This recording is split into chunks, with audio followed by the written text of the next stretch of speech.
നമുക്ക് മറ്റു ചില വാർത്തകളിലേക്ക് പോകണം. ബി.ജെ.പി. പ്രവർത്തകൻ മുഴപ്പിലങ്ങാട് സൂരജ് വധക്കേസിൽ 8 പ്രതികൾക്ക് ജീവപര്യന്തം.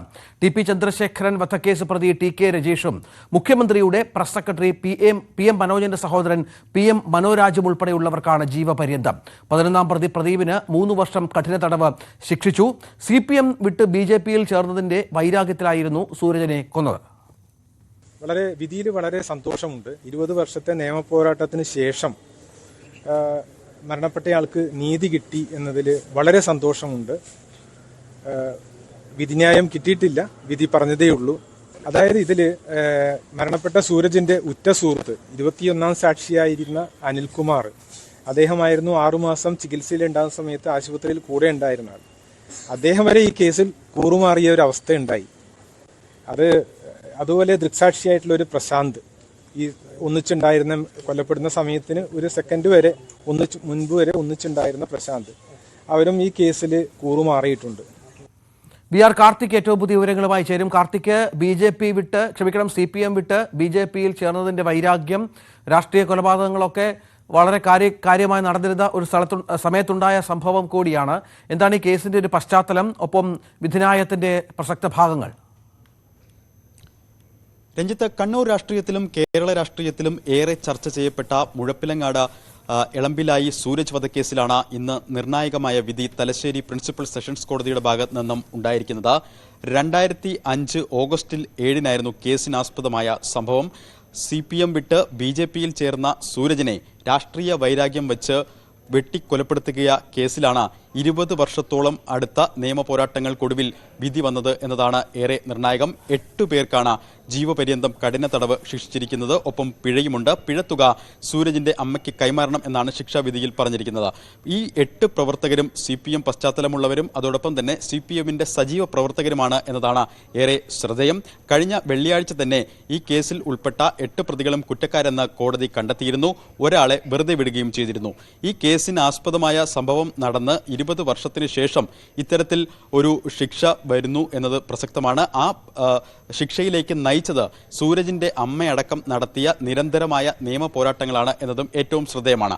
2005 സംഭവം നടന്ന ശേഷം 2010 കേസിന്റെ വിചാരണയുമായി ബന്ധപ്പെട്ട കാര്യങ്ങൾക്ക് തുടക്കമായി. പക്ഷേ ആ ഘട്ടത്തിലും പല പ്രതിസന്ധികളും നേരിട്ടു. തുടർന്ന് സൂരജിന്റെ അമ്മയുടെ അഭ്യർത്ഥന മാനിച്ച് സ്പെഷ്യൽ പ്രോസിക്യൂട്ടറെ നിയമിക്കുകയായിരുന്നു.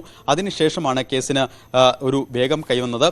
പക്ഷേ ഈ കേസിൽ ഒരു നിർണായക വഴിത്തിരിവിലേക്ക് കാര്യങ്ങൾ എത്തിയത് ടി.പി. ചന്ദ്രശേഖരൻ വധമാണ് എന്നതാണ് ഏറ്റവും ശ്രദ്ധേയം. ടി.പി. ചന്ദ്രശേഖരൻ വധക്കേസിലെ പ്രതി ടി.കെ. രജീഷ് 2012 അറസ്റ്റിലാവുന്നു.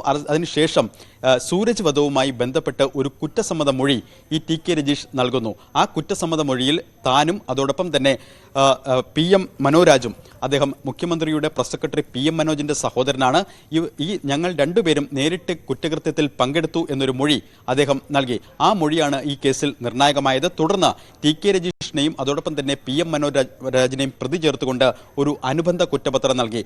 അത്തരത്തിലാണ് കേസിലെ പ്രതികളിൽ ആദ്യം ഉണ്ടാവാത്ത പി.എം. മനോരാജ് പിന്നീട് പ്രതിയാകുന്നത്. പിന്നീട് വിചാരണ നടക്കുന്നു. സാക്ഷികൾ ഈ 2 പ്രതികളെയും, നേരിട്ട് കൃത്യത്തിൽ പങ്കെടുത്ത പ്രതികളെ തിരിച്ചറിയുന്നു. അങ്ങനെ ഈ കേസിൽ അവരും ഉൾപ്പെടുന്നു. അങ്ങനെയാണ് ഒരു നിർണായക വഴിത്തിരിവ് ഈ കേസിൽ ഉണ്ടായത്. 2005 ഓഗസ്റ്റ് 7-ന് സ്വകാര്യ കാര്യത്തിനായി രാവിലെ വീട്ടിൽ നിന്ന് പുറത്തേക്കിറങ്ങിയ സൂരജിനെ ഓട്ടോയിലെത്തിയ 5-അംഗ സംഘമാണ് വടിവാൾ കൊണ്ടും അതോടൊപ്പം തന്നെ മറ്റു പല ആയുധങ്ങൾ കൊണ്ടും കഴുത്തിനു മീതെയും ശരീരമാസകലനവും വെട്ടി കൊലപ്പെടുത്തിയത്. ഇതിന് 1 വർഷം മുൻപ് തന്നെ സമാനമായ ആക്രമണം സൂരജിന് നേരെ നടന്നിരുന്നു. CPM വിട്ട് ബി.ജെ.പിയിൽ ചേർന്നതിന്റെ പകയായിരുന്നു അതിനും കാരണം. 6 മാസത്തോളം 2004 ജൂലൈയിലായിരുന്നു ഇത്തരത്തിലൊരു ആക്രമണം സൂരജിന് നേരെ ആദ്യഘട്ടത്തിൽ ഉണ്ടായത്. 2 കാലുകൾക്കും സൂരജിന് വെട്ടേറ്റു. തുടർന്ന് 6 മാസത്തോളം ചികിത്സയിലായിരുന്നു. അതിനുശേഷം ജോലി സംബന്ധമായ ആവശ്യങ്ങൾക്ക് ബാംഗ്ലൂരിൽ പോയി തിരികെ എത്തി 1 വർഷമാകുമ്പോൾ, ആദ്യം സൂരജിനെ വെട്ടി 1 വർഷമാകുമ്പോൾ തന്നെ സൂരജിനെ വെട്ടിക്കൊലപ്പെടുത്തുന്നു.